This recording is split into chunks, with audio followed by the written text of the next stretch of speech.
Friend, एक बार फिर से आप सभी का मोस्ट वेलकम है आपके ही अपने YouTube channel Shivam study line में।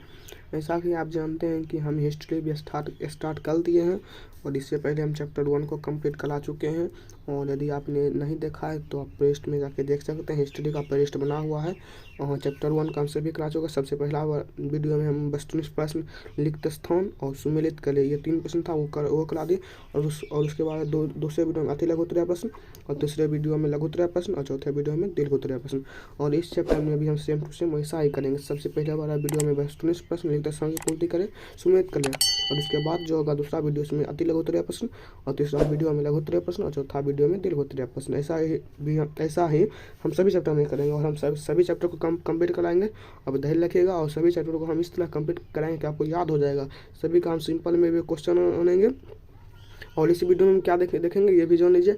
आज हम चैप्टर 2 स्टार्ट करें जिसका नाम समाजवाद एवं साम्यवाद। ये साम्यवाद गलती लिखा गया, ऐसे होगा साम्यवाद, समाजवाद एवं साम्यवाद। इसको स्टार्ट करेंगे। इसमें हम इस वीडियो में क्या देखेंगे, वस्तुनिष्ठ प्रश्न जो ऑब्जेक्टिव क्वेश्चन होता है, और लिखित स्थान की पूर्ति करें, और सुमेलित करें, मिलान करने वाला। और हम जो आंसर देते हैं वो सही उत्तर होता है, सटीक उत्तर होता है। कहीं देखते होंगे कि आपको गलत उत्तर मिल जाता है, लेकिन यहाँ पर आपको सही उत्तर मिलेगा। चलिए बढ़ते हैं वीडियो की तरफ। यदि आपने इससे पहले वाले वीडियो को नहीं देखा तो प्लेलिस्ट में जाकर देख सकते हैं। और यदि आपने इस वीडियो को अभी तक लाइक नहीं किया तो लाइक कर दीजिए और अपने दोस्तों के बीच भी शेयर कर दीजिए और हमारे चैनल को जरूर सब्सक्राइब कीजिएगा। चलिए बढ़ते हैं प्रारंभिक प्रश्न की तरफ। वस्तुनिष्ठ प्रश्न में सबसे पहला प्रश्न है, रूस में कृषक दास प्रथा का अंत कब हुआ। यदि आपको इन सभी प्रश्न का आंसर पता है तो आप कमेंट कर दीजिएगा बहुत पहले, हम तब आप जान पाएंगे कि आपको ये सारा प्रश्न पहले से पता था। अन्यथा हम तो बताएंगे ही। हाँ, सबसे पहला प्रश्न है, रूस में कृषक दास प्रथा का अंत कब हुआ। रूस में जो कृषि का दास प्रथा था, दासी बनाने का प्रथा था, वो उसका कब अंत हुआ। यहाँ ऑप्शन देख रहे हैं 1861, 1862, 1833, 1864। इसका आंसर क्या होगा। इसका आंसर होगा 1861। 1861 में रूस में कृषक दास प्रथा का अंत हुआ था। यह वीडियो छोटा होगा क्योंकि आप देख रहे हो अपन मैथ को है तो नहीं, हमें समझाना नहीं पड़ेगा, यहाँ आपको याद ही करना पड़ेगा। लेकिन आप अगर धैर्य रख के देखिएगा तब आपको याद करने की ज़रूरत नहीं पड़ेगी। यहाँ दूसरा प्रश्न है, रूस में जार का क्या अर्थ होता है। अगर यहाँ रूस में देखेंगे तो वहाँ पर जार का क्या अर्थ है। वहाँ ऑप्शन है पीने का बर्तन, पानी रखने का मिट्टी का पात्र, लूस का सामंत, लूस का सम्राट। यहाँ सामंत जान लीजिए। सामंत क्या होता है, जब कोई क्षेत्र का मतलब जब वहाँ का कोई राजा होता है तो कोई भी क्षेत्र का मतलब उसमें मतलब सम्मत में देता है वहाँ कि तुम यहाँ का सब अथी करो, मतलब टैक्स तुम यहाँ का टैक्स लगा, तुम वहाँ का टैक्स लगा, वही सहमति व्यवस्था आता है। और यहाँ जान लीजिए कि रूस में जार का अर्थ होता है रूस का सम्राट होता है। आप इसे याद कीजिएगा, ये बहुत इंपॉर्टेंट क्वेश्चन है क्योंकि ये एनसीईआरटी किताब का क्वेश्चन है। आप जानते होंगे एनसीईआरटी किताब का क्वेश्चन कितना ज़्यादा इंपॉर्टेंट होता है। तीसरा प्रश्न, कार्ल मार्क्स का जन्म कब हुआ। ये कार्ल मार्क्स से हर बार से एक क्वेश्चन फिक्स रहता है और कार्ल मार्क्स के बारे में हम बहुत जल्द वीडियो ला रहे हैं जिसमें कार्ल मार्क्स के बारे में पूरा डिटेल होगा। यहाँ ऑप्शन है इंग्लैंड, जर्मनी, इटली, रूस। इसका आंसर क्या होगा, जर्मनी। यदि आपको इसका आंसर पता है तो आप कमेंट करके सबसे पहले बता दीजिएगा। अब इसके बाद चौथा प्रश्न देखते हैं, समाजवादी शासन का पहला प्रयोग कहाँ हुआ था। समाजवादी जो शासक था उसका सबसे पहला प्रयोग कहाँ किया गया था। रूस में, जापान में, चीन में, क्यूबा में। इसका आंसर हम बताते हैं। इसका आंसर होगा रूस में। रूस में सबसे पहले समाजवादी शासन का प्रयोग किया गया था। पांचवा प्रश्न है, यूटोपियन समाजवादी कौन नहीं थे। कौन यूटोपियन समाजवादी नहीं थे, स्वप्नदर्शी समाजवादी कौन नहीं थे। Louis Blanc, Saint Simon, Karl Marx, Robert Owen. इसका आंसर क्या होगा। इसका आंसर होगा कार्ल मार्क्स। कार्ल मार्क्स स्वप्नदर्शी समाजवादी नहीं थे, वो यूरोपियन समाजवादी नहीं थे। और सबसे पहले जो यूरोपियन समाजवादी थे वो थे सेंट साइमन। आप ये भी याद कर लीजिएगा, सबसे पहले यूरोपियन समाजवादी कौन थे, सेंट साइमन। हम देख रहे हैं छठा प्रश्न क्या है। छठा प्रश्न कहता है, वार एंड पीस यानी युद्ध और शांति, इसके लेखक कौन है। इसका ऑप्शन है Karl Marx, Tolstoy, Dostoevsky, Engels. इसका आंसर क्या होगा। इसका आंसर होगा टॉल्स्टॉय। इनका पूरा नाम है लियो टॉल्स्टॉय। जब इंग्लिश का किताब पढ़ेंगे तो वहाँ पर भी इसका चर्चा है टॉल्स्टॉय के बारे में, एक लास्ट चैप्टर है। सातवां प्रश्न देखते हैं। सातवां प्रश्न है, बोल्शेविक क्रांति कब हुई थी। बोल्शेविकों की जो क्रांति थी वो कब हुई थी। इसमें ऑप्शन है फरवरी 1917, नवंबर 1917, अप्रैल 1917 और 1905। इसका आंसर क्या होगा।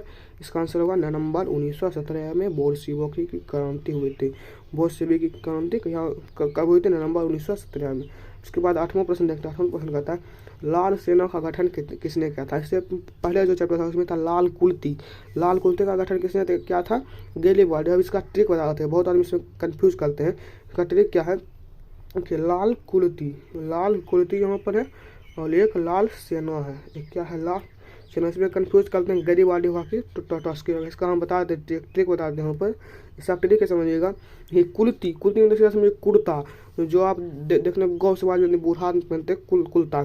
जब आप एनसीईआरटी किताब उठाएंगे तो उसमें गैरीबाल्डी का फोटो दिया गया, उसमें शायद वो बूढ़ा लगते हैं। आप याद कर लीजिए कि वो बूढ़ा दिखने में लगते हैं, इसलिए वो कुर्ता पहनते हैं, इसलिए गैरीबाल्डी हो जाएंगे कुर्ता, यानी गैरीबाल्डी कुर्ता पहनते हैं इसलिए हो जाएंगे। लाल कुर्ती का गठन किसने किया था? गैरीबाल्डी। और अगर गैरीबाल्डी इसमें कन्फ्यूजन खत्म होगा तो ये टॉटस्की अपने आप हो जाएगा। ठीक, ये आप याद कर लीजिएगा, यह ट्रिक है, आप याद करना चाहेंगे तो कर लीजिएगा। लाल सेना का गठन किसने किया था? Karl Marx, Stalin, Trotsky, Kerensky. इसका आंसर क्या होगा?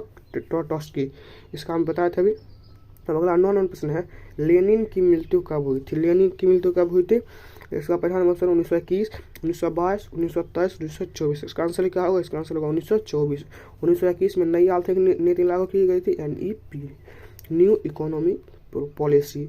10वां प्रश्न है, ब्रेट लिटोवस्क की संधि कब हुई? तो ब्रेट लिटोवस्क की संधि किन देशों के बीच हुई थी? इसमें सबसे पहला ऑप्शन है रूस और इटली, रूस और फ्रांस, और तीसरा प्रश्न है रूस और इंग्लैंड, और रूस और जर्मनी। इसका आंसर क्या होगा? यदि आपको पता है तो हम कहते हैं कमेंट कर दीजिएगा, और हम बता दें इसका आंसर क्या होगा? रूस और जर्मनी।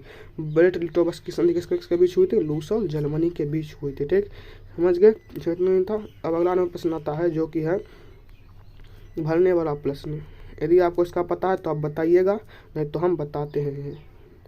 यहाँ देखते हैं, आप लोग कहता है कि यहाँ पर कहता है कि लूसी क्रांति के समय शासक डैश था। लूसी क्रांति के समय कौन शासक था? इसका आंसर यदि आपको पता है तो आप कमेंट कीजिएगा, नहीं पता है तो हम बताते हैं।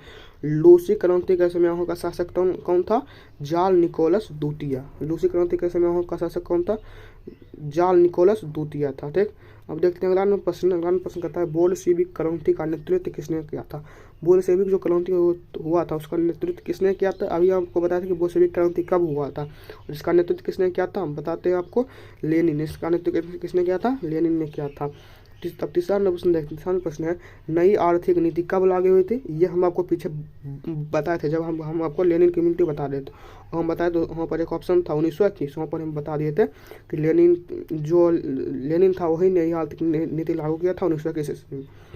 अब अगला है रॉबर्ट ओमन, जो एक फैक्ट्री का स्थापना किया था, आदर्श कारखाना कहता है, वह कहाँ के निवासी थे? वो कहाँ के निवासी थे? रॉबर्ट ओमन, इंग्लैंड। रॉबर्ट ओमन कहाँ के निवासी थे? इंग्लैंड के निवासी थे रॉबर्ट ओमन। ठीक, अब देखते हैं अगला नंबर प्रश्न। 5वां जो प्रश्न है उसको देखते हैं। 5वां प्रश्न क्या है? कहता है कि वैज्ञानिक समाजवाद का जनक किसे कहते हैं? जो वैज्ञानिक समाजवाद दिए थे उनका जनक कौन थे? मतलब वो कौन दिए थे वैज्ञानिक समाजवाद? वो कौन दिए थे? कार्ल मार्क्स, जो कि एक नए जो स्वप्नदर्शी नहीं थे, उन्हीं ने कौन से दिए थे? वैज्ञानिक समाजवाद दिए थे उन कार्ल मार्क्स। अब यहाँ एक सबसे लास्ट प्रश्न है मिलान करने वाला प्रश्न। देखिए यहाँ समूह को समूह ब से मिलाना। इधर है दास कैपिटल, चेका, नई आर्थिक नीति, कार्ल मार्क्स, स्टालिन की मिलती, और इधर क्या है? इधर है 1953 कार्ल मार्क्स, 1883 गुप्त पुलिस संगठन लेनिन। अब इसमें आपको बताना है। इसमें हम आपको बता देते हैं सीधा। दास कैपिटल को जो रचनाकार है वो है कार्ल मार्क्स, और इसका ये प्रकाशित कर 1867 में। यह भी याद कर लीजिएगा। और इसके लेखक कौन है? कार्ल मार्क्स है। और चेका क्या था? चेका एक गुप्त पुलिस संगठन था। और नई आर्थिक नीति किसने लागू किया? लेनिन ने बताए थे। कार्ल मार्क्स की मृत्यु 1883 ईस्वी में, स्टालिन की मृत्यु 1953 ईस्वी में। अब यहाँ आप याद कर लीजिएगा, ये जो दास कैपिटल है, दास कैपिटल कार्ल मार्क्स, ये पहला हो गया, और ये 5वां हो गया 1953 स्टालिन की मृत्यु, 1883 कार्ल मार्क्स की मृत्यु चौथा हो गया, गुप्त पुलिस संगठन चेका ये दूसरा हो गया, लेनिन नई आर्थिक नीति लागू ये तीसरा हो गया। ठीक, यही था। मतलब इसमें हम कहते हैं कि अभी तो छोटा बनेगा क्योंकि इसमें बहुत छोटा सा प्रश्न, एक था ऑब्जेक्टिव क्वेश्चन, एक था लिखित स्थान को भरने वाला, और एक था सुमेलित करने हुआ, यही तीनों प्रश्न था और ये बहुत आसान प्रश्न था। अब इसे याद कर लीजिएगा और इसके बाद जो वीडियो आएगा वो आएगा अति लघु उत्तरीय प्रश्न का, इसी चैप्टर का आएगा और आप उस वीडियो को भी देख लीजिएगा क्योंकि वो जो एनसीईआरटी में क्वेश्चन होता है वो बहुत इंपॉर्टेंट होता है और हम जो लाएंगे वो बहुत शॉर्ट में आंसर होगा, कोई नहीं लॉन्ग होगा आंसर। जितना शब्द में कहेंगे उतना शब्द में देंगे और आंसर ही बिल्कुल सटीक देंगे। और यदि आपने इससे पहले बार वीडियो को नहीं देखा चैप्टर 1 को तो उसे भी पेज में जाके देख लीजिएगा, वो भी इंपॉर्टेंट है, उसे भी हम बताए थे। और यदि आपने बाकी सब्जेक्ट का नहीं देखा तो वो भी देख लीजिएगा। और यदि आपने इस वीडियो को अभी तक लाइक नहीं किया तो लाइक कर दीजिए, शेयर कर दीजिए और हमारे इस चैनल को ज़रूर सब्सक्राइब कर दीजिएगा ताकि हमें कुछ सपोर्ट मिलेगा। तब तक मिलते हैं आपसे अगले वीडियो में, तब तक धन्यवाद।